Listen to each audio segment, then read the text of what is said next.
Hey, welcome in. Welcome to the Arrowhead Addict podcast. We are here coming to you live. Let me tell you, the dopamine, it's flowing. I am damn excited. Damn excited. We are so excited to be joining you guys tonight. Oh! Well, how you doing, man? Patrick. Will Sterling. Yeah. Super Bowl champion, two-time Pro Bowler, and Trent Green. Trent Green, how you doing? Hey, what's going on, guys?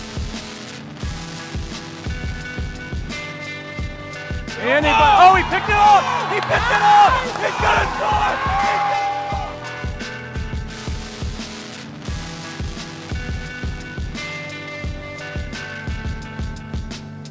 And we'll see you next week. But until then, as always, go Chiefs. Welcome into the Arrowhead Addict Tuesday edition. It's Sterling Holmes, Josh Brisco, and looks like we are going to head out. We are done. I just figured we'd pull a Chiefs, right, and just go through the motions and leave. Just say, hey, I know we had a bye. We've had some time off, but what if we just learned nothing and decided to get out of here early, right? Let's get an early flight back. No reason to do this for a full hour. Nah, screw it. Let's go ahead and just leave. Yeah, I'm disappointed and I am sad, befuddled, confused, and a plethora of other feelings, and we're going to go through it today on the Tuesday edition of the Arrowhead Addict podcast. The season is not over, but it's not looking good. We'll get into all that and a lot more. Brisco, how are you? I mean, I've been better. This is all evident. I have had better weeks of Chiefs football, had better seasons of Chiefs football. I do have some small doses of hopium, perhaps, to spread out to everybody in the chat today and everything. You're right that the season certainly isn't over, but it could have gotten started a whole lot better, and a win against the Broncos would have gone a really long way to refreshing the vibes that right now feel pretty stale. Hopium, copium. I need me some dopium to get through this because, wow, I don't even know where to start. My frustrations are still bubbling through even on this Tuesday.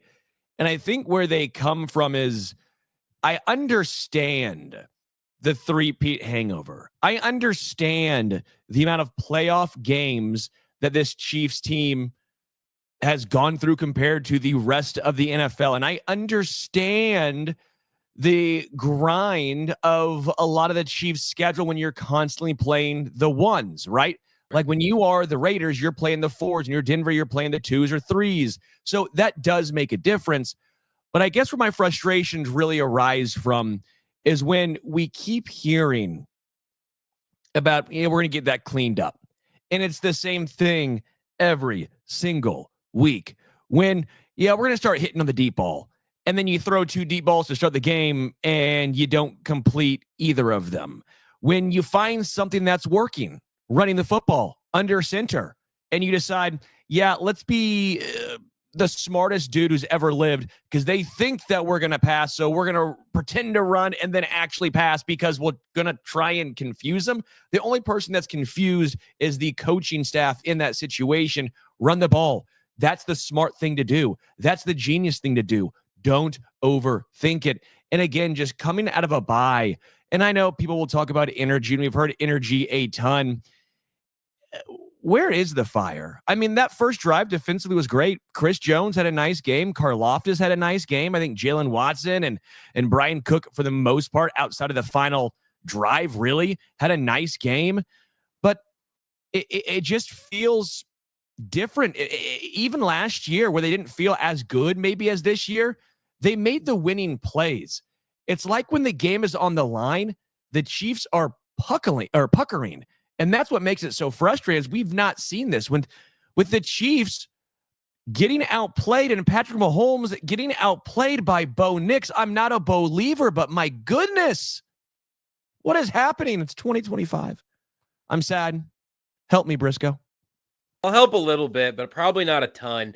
I will say, look, I think obviously we're all going to remember how the defense ended that game, but they played pretty good football until that point, and especially at the beginning. Shamari Connor was hitting Bo Nix in the first seconds of the game. It was like, okay, we're getting a little bit of that high-octane, rattling Bo Nix defense that by the end of the game Spags wasn't sending that kind of pressure, and the Chiefs weren't creating that kind of pressure later on. So that feels like kind of a blip on the radar. You do get those deep shots early in the game, and you're in the unfortunate position where the greatest quarterback of this generation just doesn't quite connect on a couple of throws that were there. I have empathy for what Andy Reid said yesterday about the RPOs, and the looks they're getting means that RPOs turned into passes, which is kind of interesting to me because I would love, as you've already said, I would love more under center runs where it's not an option. It is simply, hey, let's do this and see if the Broncos or the Bills 2 weeks prior can stop this. And they weren't stopping it. The two-pronged thing for me that is kind of the answer, where do you start? For me, it's just the disappointment because of the opportunity cost of losing that game to Denver.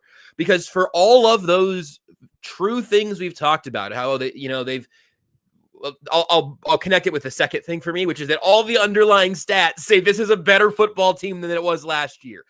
And frankly, I don't want to argue against that. The results are worse. The process has been slightly better. And that leaves us pulling our hair out because that doesn't feel good. That doesn't feel right. That's not how it's supposed to go. And yet that's how it's gone this year.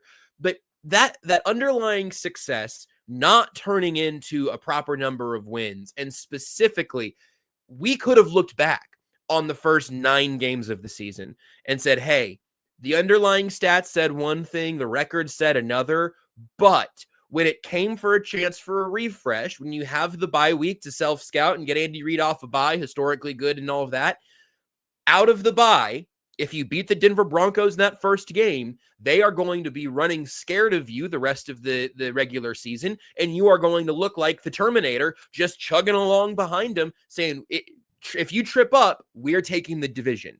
That would have been the status quo. That's how we would have been talking about it today, even in an ugly win. Instead, the Broncos trip the Chiefs again.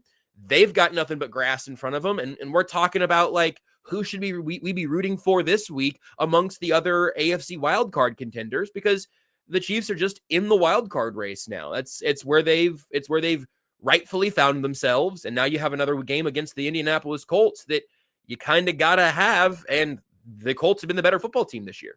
They are currently, the Chiefs, the 9 seed in the AFC.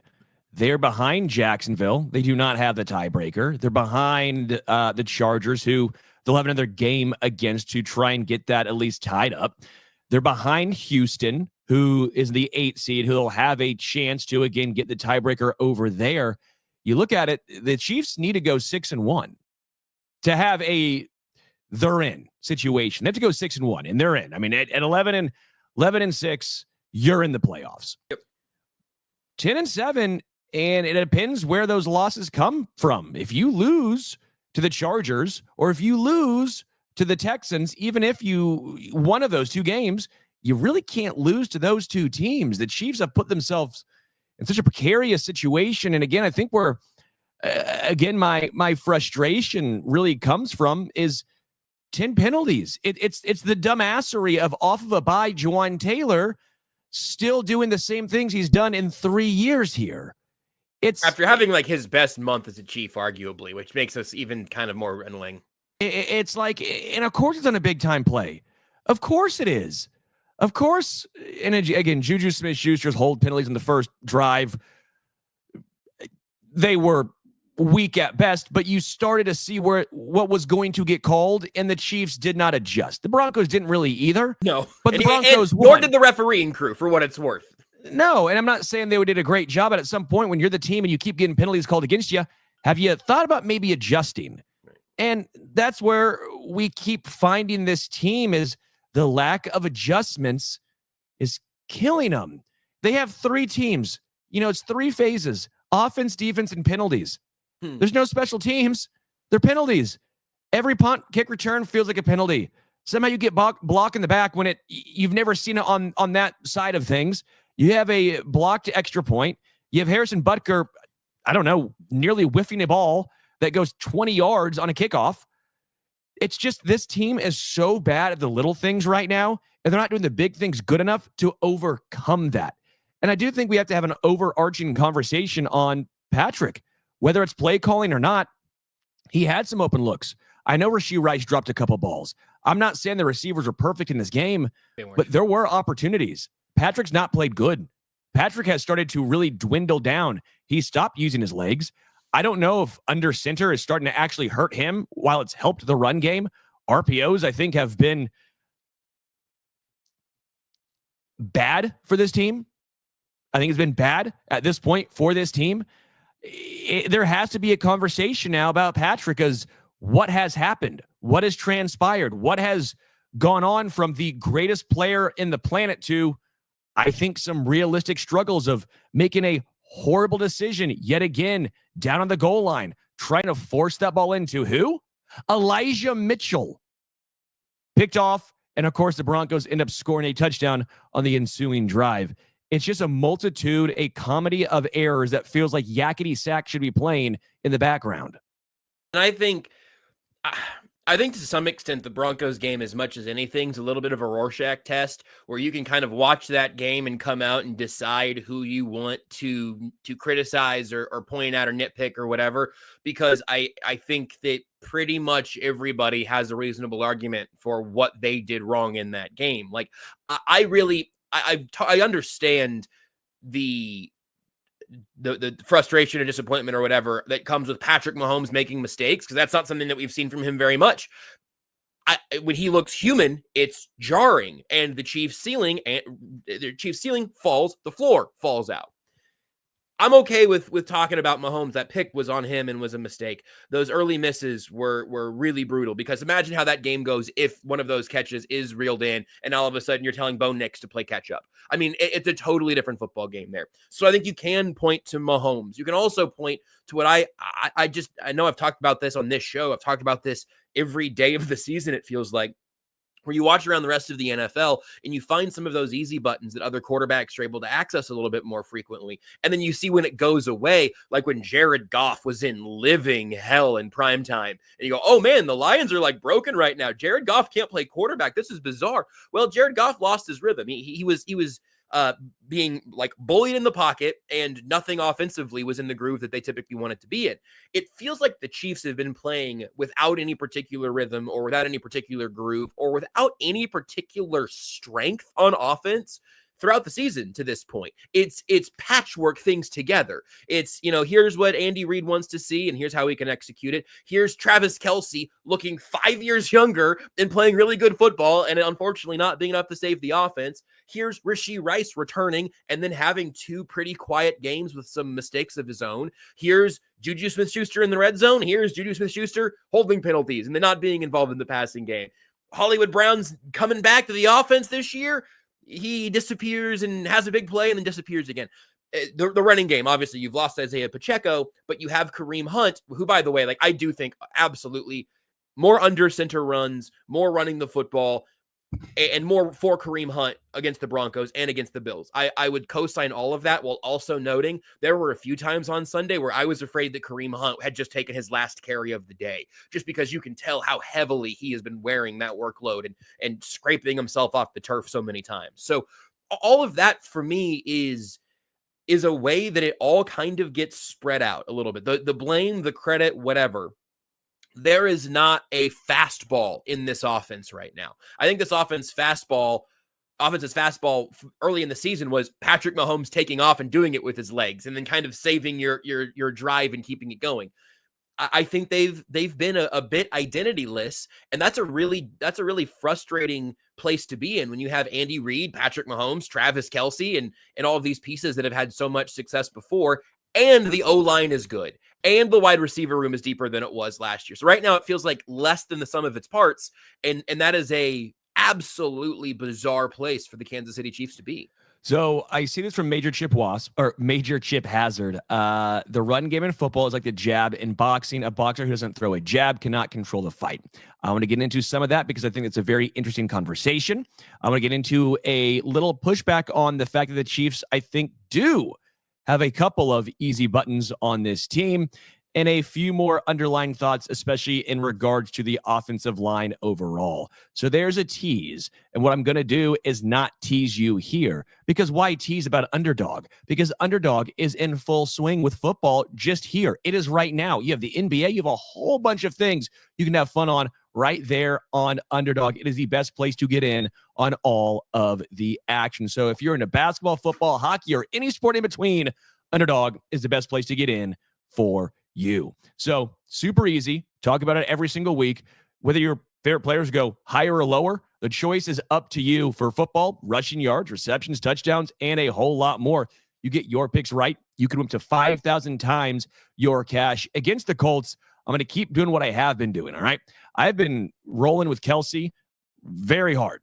I've just been taking the higher on Kelce receiving yards, and it has paid out in dividends this year. I'll go higher with Kelce receiving yards, and I'm going to go lower with Jonathan Taylor rush yards. I think the Chiefs will do a good job containing him on the ground. I don't have it pulled up quite in front of me right now, but I might take a look at going higher on Tyler Warren's receiving yards as well. Chiefs have struggled against tight ends. Just full transparency. Obviously, I have to be unbiased here. So I'll go higher Travis Kelce receiving yards, higher Tyler Warren receiving yards, and lower rushing yards for Jonathan Taylor. So all you have to do, download the app today, sign up with promo code Arrowhead Addict to score $100 in bonus funds or entries when you play with your first $5. That's promo code Arrowhead Addict. Underdog. Make picks, win money. Must be 18 plus, 19 plus in Alabama, Nebraska, 19 plus in Colorado for some games, 21 plus in Arizona, Massachusetts, and Virginia, and President State where Underdog Fantasy operates. Terms apply. See assets.underdogfantasy.com/web/playing. Get terms _DFS.html for details. Offer not valid in Maryland, Michigan, New Jersey, New York, Ohio, and Pennsylvania. Consult with your play. Call 1-800-GAMBLER or visit www.ncbgambling.org. In New York, call 24/7 Hope line at 1-877-8-HOPE-NY or text HOPE-NY 467-369. 6.92. Yeah, it started a little slow. We got better as it went on. I messed up the word New York for some reason. I don't know why New York threw me. The judge also was not locked in. The judge was looking at something on his phone. And so, if you wanted to send that, if you wanted to appeal that and send it to the review board, which is also me, I could take a second look. But, it's look, you came out a little sloppy after the week off. Yeah. Who's to blame there? Felt like a 7.3. It felt like I might have been a little overly critical. That's fair. Yeah, but it's okay. You expect greatness from me. It's like Patrick. I do. You expect greatness from Patrick. So when he misses the deep ball, you're going to be sad. Exactly. So I talked about the easy button that I think the Chiefs might have. Yeah. I think so far this year, I think it's fair to say, especially as the season's gone on, Travis Kelce's been that easy button. Now, I know he's had a couple of really big drops. Yeah. Just some massive ones. Yeah. Name three. But I think overall, no, you're right. We could probably say Travis Kelce's been the easy button.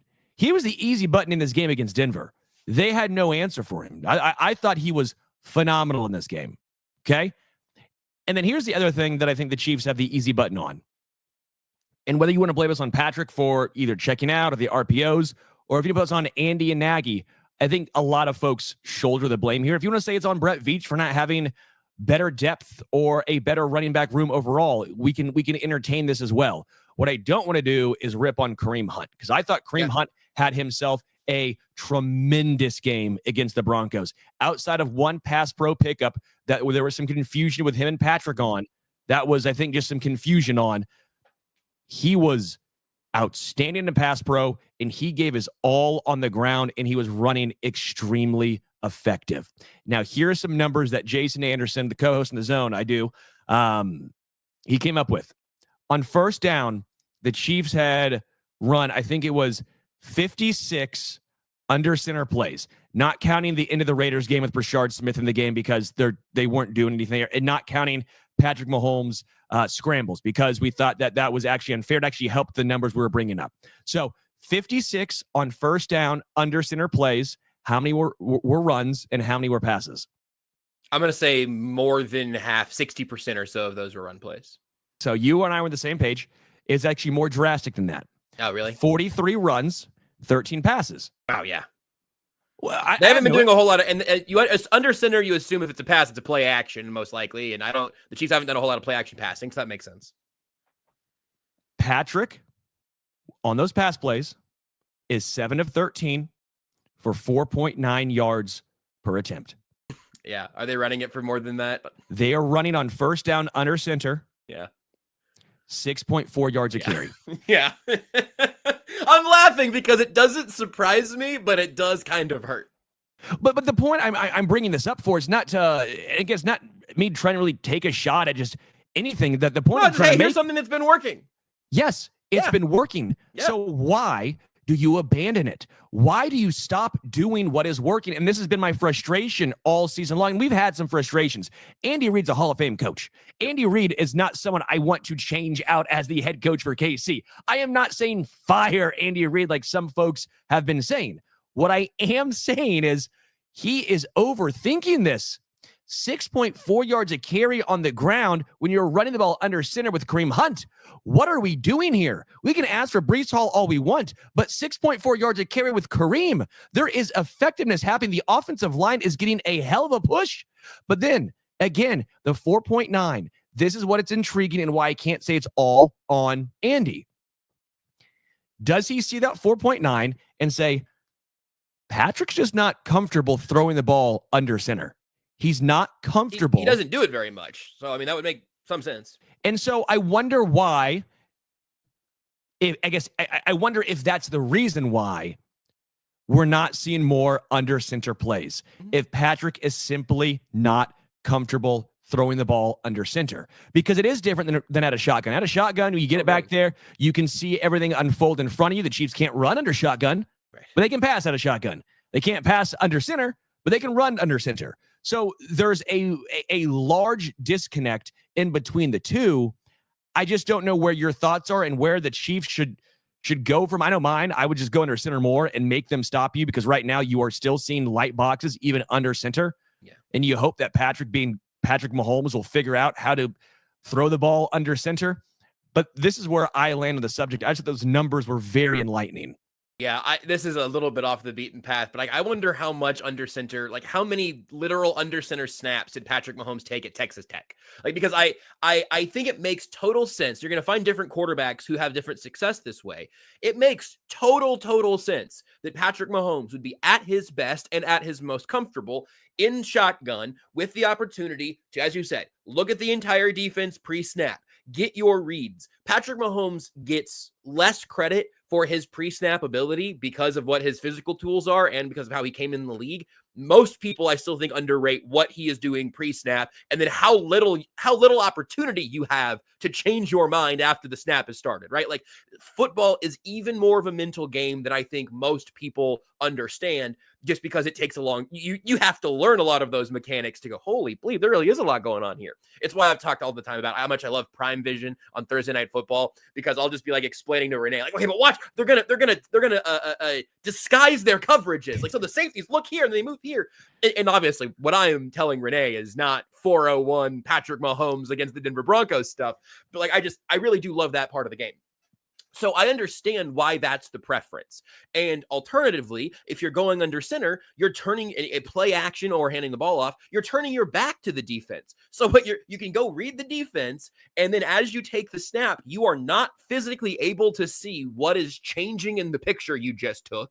And while you turn your back, let's say it's a play action in this instance, play action handoff to Kareem Hunt, and then you can go take your little boot motion, your boot action there, and freestyle and look on the field and figure out what's changed and where everybody's moving and all of that. They should still be doing that, to be clear. I think that is something that needs to be at least I don't know that it's a jab punch to the earlier metaphor, but maybe that's your changeup. That's your curveball. I think right now the changeup or curveball is just under center handoff. And when that works as well as it does, I would like to see that be much higher in the rotation, because we all understand how this works. And obviously, so does Andy Reid and so does Patrick Mahomes. 2nd and 5 is a much better world to live in than, 2nd and 10. This is the kind of analysis you come here for. But it really does make your entire life easier. And that to me is where I get back to kind of my opening frustration, which is that the stuff that does work, and even like you mentioning the Kelce easy button thing, it's there and the connection is there. I don't know if it's easy, because it feels like it's usually Patrick Mahomes and Travis Kelce making something happen because they are so great. And then sometimes it is in the design, and it is just, hey, here's your connection. Go ahead and exploit one of the greatest connections in football history. But I really do think the under center stuff is just a thing that we've been talking about for weeks, because you were starting to see that's a place where it was working. And those out of shotgun left to right across the formation handoffs to Kareem Hunt just make everybody crazy. And I don't know. Like I feel like Andy Reid would go, no, that was not putting Kareem Hunt in a position to succeed. Like I think that's one of the plays that he's probably thinking about when he talks about putting guys in better positions. But that, if you and I were talking about this a month ago, the Chiefs had that in mind during their self-scout over the bye. And so that's the thing that kind of just leaves me a little bit of a sour taste, where it's like, oh man, that would have been a great pivot out of the bye. Come out against Denver and let's do the under center handoff to Kareem Hunt on first down 10 or 15 times and throw some play action in there and see what that does for the offense. And ultimately it was some of the same problems got in their way yet again. And so the reason why I like the jab versus, trying to throw a haymaker metaphor is with the jab, that is the run game to me. Mm-hmm. That's the jab. But the Chiefs kept trying to throw haymakers, which to an extent, I don't mind trying a few times, but when it's clearly not working, you need to stop. See, I disagree with this a little bit because the haymaker to Tyquan Thornton later in the game almost keeps your game alive. It keeps your life going. Okay. I think here's what I'll throw out there as a wrinkle. There are also jabs like Rashee Rice screen, Rashee Rice quick slant over the middle. There are other under center handoff jabs that you can have, but those also haven't been landing, and so it compounds. Okay, when I say stop the haymakers, I mean they don't work for this team. They're not good at it. The deep ball is bad in Kansas City. It's been better this year than the past couple years, but it hasn't been a strong suit of this Chiefs team. And I think part of the reason why, throw to Tyquan Thornton. Throw to Thornton really deep. I'm very annoyed of Xavier Worthy deep right now. At this point in his career, I know he's very fast. I know at times he gets open. That's not what he's good at right now. He's a very so good. It was so good on that first drive. He was open. His route was perfect. Mahomes missed him. I never want to blame Mahomes for anything. Like it was there. So frustrating. So close. And he's not a guy who works back to the ball. He doesn't high point the ball.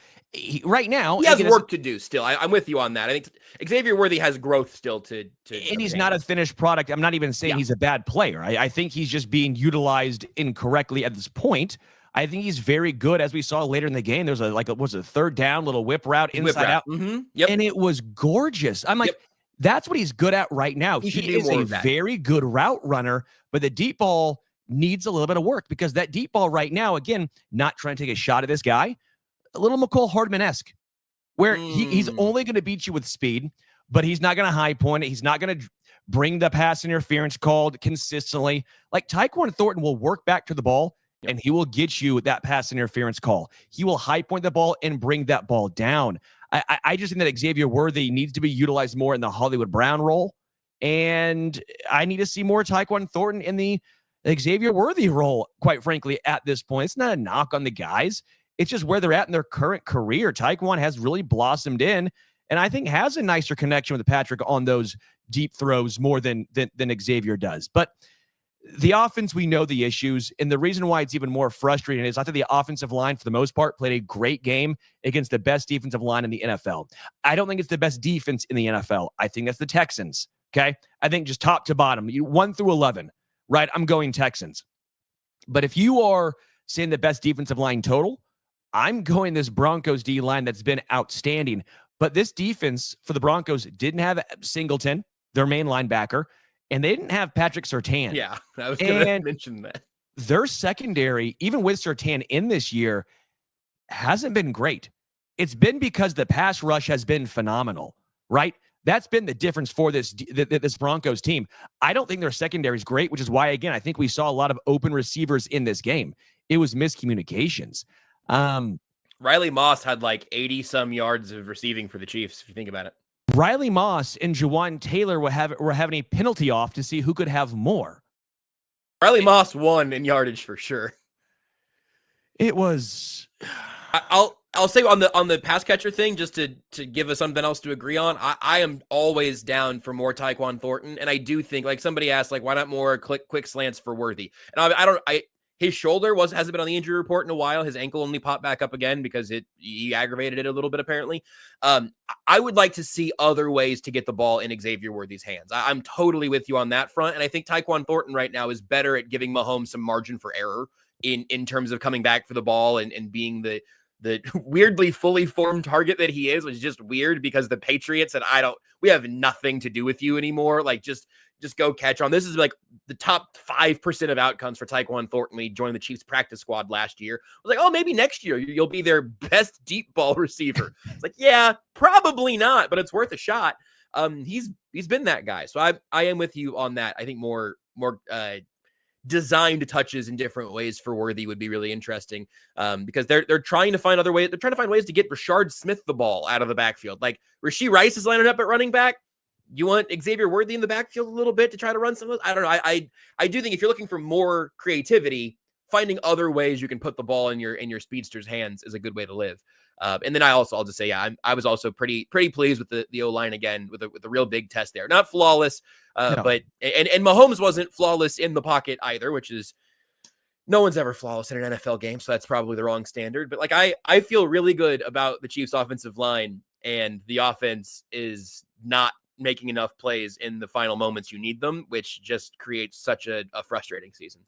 So when it goes to the defensive side of the ball, I have less qualms than I think some folks do. I know some people see the final really 2 drives and they see the numbers that Bo Nix threw for, and they're very, very frustrated. I understand some concern. Again, that, what was it, 3rd and 15? Yep. And they send 3 guys with Leo Chenal being a spy. Yep. And you're just left flummoxed of, that is the anti-Spagnuolo treatment typically. You see Spags, who's typically a heavy blitzer, blitz Bo Nix, who's bad against the pass rush 24% of the time in this game, which is a very, very, very, very low number for Spags. It was just an interesting game plan, but I can't have so much fault when you only give up 22 points. Right? Like, yep. End of the day, I think the defense did their job. I think Jalen Watson, again, I'm trying to gloss over that final drive for the game-winning field goal, because I think Jalen Watson and Brian Cook, 99% of this game, were outstanding until the final drive or two when they had a big play given up on them, or at least some confusion.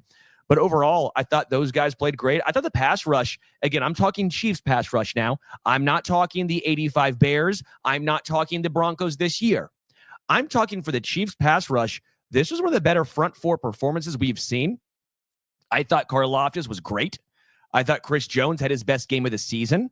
I thought that Derek Nottie made a really good play at one point, which I don't know if I've said that all year long. Derek Nottie made a great play at one point. I thought Charles Omenihu, who looked better in the first half before he got stood up by Troutman by himself one-on-one in the second half. I don't have this sort of vitriol towards the defense and anger that I think some folks have, even with those final 2 drives. They gave up 5 field goals and 1 touchdown. The offense needed to capitalize. They didn't. They held the Broncos on those final 2 drives to 6 points. Yep. The Chiefs on those final 2 drives had, well, I know they could have maybe gone for a touchdown. I was actually going to nitpick the other direction. Go ahead, finish your thought. I'm going to agree with a lot of this. They had 6 points. The Chiefs had 6 plays? They had 3 and out, and then 3 and out. I believe they had -3 yards total on those 6 plays as well. Yeah, that's right. So that's where my frustration lies, is we can talk about the defense and their quote unquote collapse down the stretch, but the offense doing that, that's the bigger issue. Yep. And I honestly, that was pretty much my angle against Buffalo also, where it's like, hey, it wasn't like a suffocating game for your defense, but the offense is kind of the side of the ball that lets you down a little bit here. I'll work backwards, because I do think, look, I imagine Spags is going to say this week that he'd love to have that 3rd and 15 play back, and that he would have rather sent pressure than pull pressure. And the ways they challenged Bo Nix by saying, hey, just stand back there and beat us, he was able to do. That's not at all what I thought the game plan would be. I thought speeding him up and hassling Bo Nix was going to be the plan. And you're right. I think there was some of the Chiefs' best pass rush reps in recent weeks happened in this game. And then you still have a couple of those times. It's like, hey man, here's a time for Chris Jones to get one of his highlights this year, for George Karlaftis to kind of plant his flag as the guy that he's going to be, the impact player he wants to be. And they didn't have those moments down the very end of the stretch. So I understand how that sticks with us. When I was starting to interrupt you saying that the Broncos scored 6 points on their last 2 drives, I was going to note the Broncos scored 6 points on their last 3 drives. And if you back it up to when the Chiefs tied the game with the touchdown at 13-13, the end of the third quarter, the Chiefs had scored 13 points. The beginning of the fourth quarter, the Broncos have this 8-play, 60-yard field goal drive. So, okay, it's 16-13. Chiefs get the ball. They take the lead with their back-to-back touchdowns. They actually scored touchdowns on consecutive drives, 19-16 Chiefs, because that's the blocked extra point there, right? The Broncos then down 3 with 10 minutes left in the game. It's like, all right, we've got to score here, because if we don't, the Chiefs can run away. We could be in a 2-possession hole 5 minutes from now. The Chiefs defense forces a 3-and-out. 3 plays, 3 yards for Denver, gets the ball right back, and the Chiefs give it right back with a 3-and-out of their own. And you go, man, okay, so totally squandered that opportunity. The defense did their exact job. The offense let you down. What is the Chiefs defense going to do to answer? They hold the Broncos to the field goal that ties it up at 19, and the Chiefs offense gets the ball back in a tie game with 4 minutes left, and they punt it back, moving backwards 11 yards on 3 plays. So it's not a perfect game. It's not the 85 Bears, like you said. This isn't a team that's winning with their defense and in spite of their quarterback. Like, that's not how this team has ever been built.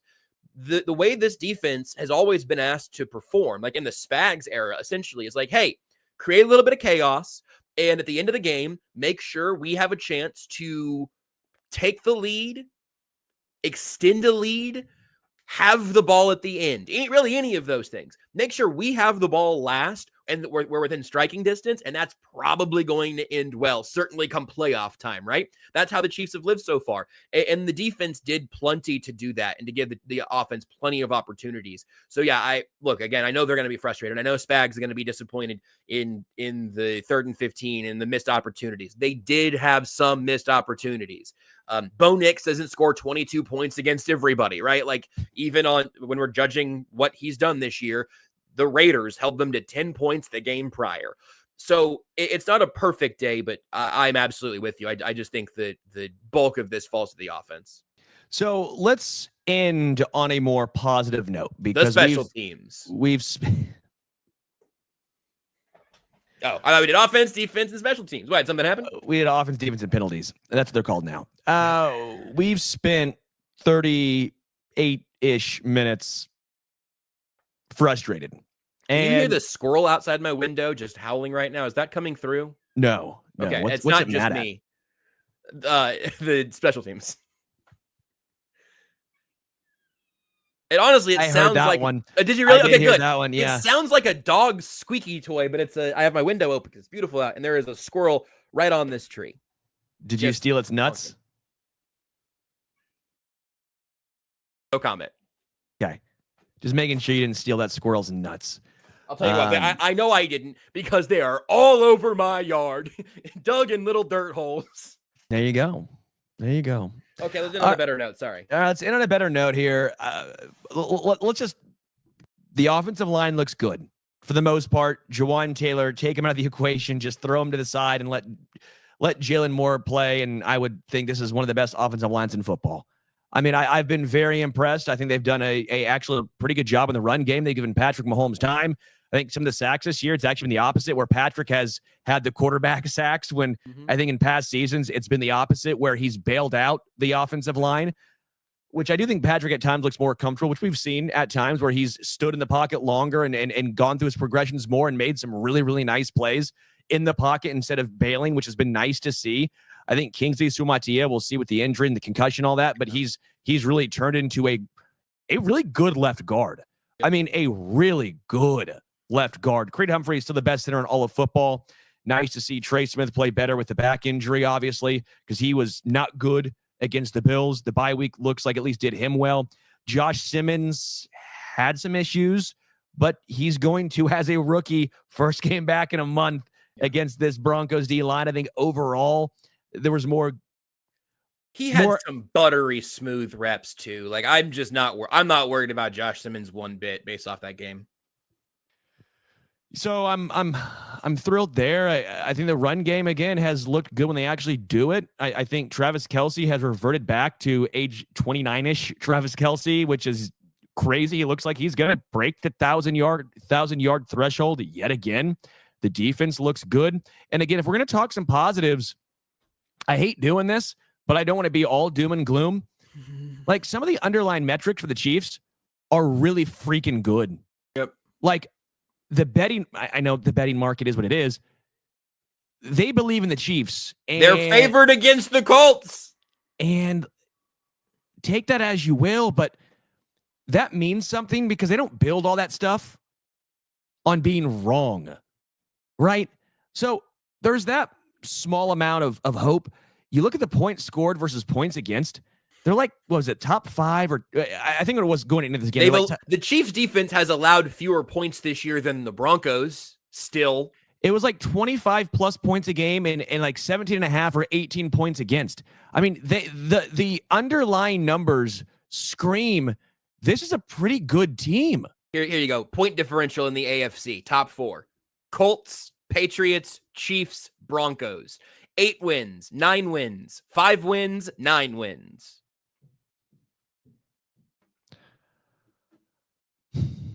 I do think that's good news. Yeah, because it's almost too late. It's not yet, but it's almost too late. It's just you have to find a way, which I can't believe we're saying that you have to find a way to win close games. You did it all last year. Just win a couple of these. I'm not saying all. We knew that was unsustainable. But just win a couple. What happened? Andy, don't be Philly, Andy. Be Kansas City, Andy. Stop eating the cheesesteaks. Go back to the burgers and the barbecue, bud. That's all I'm saying. And again, I think it's a good point. I see it from Cody, and it's a great call. If you're the Bills right now, if you're the Broncos right now, you're the Jags right now, you're the Houston Texans right now, name a team. Would you rather face the Colts or the Chiefs? Would you rather be the 7 seed facing the Colts? Or would you rather be the, I'm trying to think of how it would work, or like the 6 seed facing the... Make it the Broncos again if you want. Hey, Denver, congratulations. You're the 2 seed. You're hosting a wild card game at home. Do you want the Texans or the Chiefs? Do you want the Chargers or Patrick Mahomes? And no one's going to pick the Chiefs. Correct. So you have to find a way to get there is what it comes down to. And I still believe, and that's kind of where I wanted to leave this podcast today, is even with all of these major issues and the flummoxing decisions and the annoyance I have, and I think even trying to, at times like during this podcast, agreeing with some of the anger in the chat. Like I'm with you. I agree with a lot of you guys and ladies. It's just, there has to be a way to get it turned around other than saying we will get that cleaned up and things stay the exact same. The Chiefs doing this off of a bye really brought me down because this was not what I expected. I expected things to look how the underlying numbers look, and yet the result was the exact same. So I still think the Chiefs make the playoffs. If you told me right now, put some money on it, Chiefs are the 7 seed. I think 3 teams, the AFC West, to get in, by the way. I still think the Chargers do. They're playing good enough football, even with the offensive line looking like an absolute and utter dumpster fire. I didn't get to watch a whole lot of what was happening because I was working on Sunday, but that didn't look good last week. No. But like, who goes into Jacksonville and beats the Jags, am I right? No one. Except for the Steelers did last week, or no, yeah. Sorry, that's who the Chargers had last week. I'll have to pull it up. I believe the Jags had only beaten the Raiders, and so since beating the Chiefs. I think the Jags' last 3 wins are Chargers, Raiders, Chiefs at this point. Make that make sense. Yep, I'm right. Unbelievable. They beat the Chiefs, lost to the Seahawks, lost to the Rams, beat the Raiders, lost to the Texans, beat the Chargers. So I still believe more than I believe. Okay. That's where I'm leaving this at right here. I still think the Chiefs make the playoffs. Do you still think the Chiefs make the playoffs? Yep, I think I will say I'm not encouraging anyone to go check out the odds for it. I wouldn't, but I do think right now I look at the rest of the league and look, we are obviously in a point where 2 losses and you go, oh no, this is maybe really actually going to happen. Maybe they just completely missed the dance this year. But as of right now, I am truly leaning in that direction of like I think they're one of the 7 best teams in the AFC. That's actually, I believe that like pretty strongly. It just the math might not show that in a short season with small sample sizes. But I think they are one of the 7 teams in the AFC that deserve to be in the playoffs. And I think if they're there, I think you're absolutely right. No one is going to be excited that they're hosting the playoff game, and your reward is that a battered and frustrated and statistically underperforming Andy Reid, Patrick Mahomes, Chris Jones, Travis Kelce, Steve Spagnuolo team is coming to your house as your reward for that. But also, if you told me that Lou Anarumo and the Colts defense was going to give the Chiefs hell this week, I'd kind of believe you there. I mean, that's something we've seen before. So I think I have a realistic optimism where I really don't. I could absolutely see the Chiefs losing to the Colts, and I do still think right now the Chiefs are a playoff team. But for the first time in nearly a decade, I don't think they're going to win the West.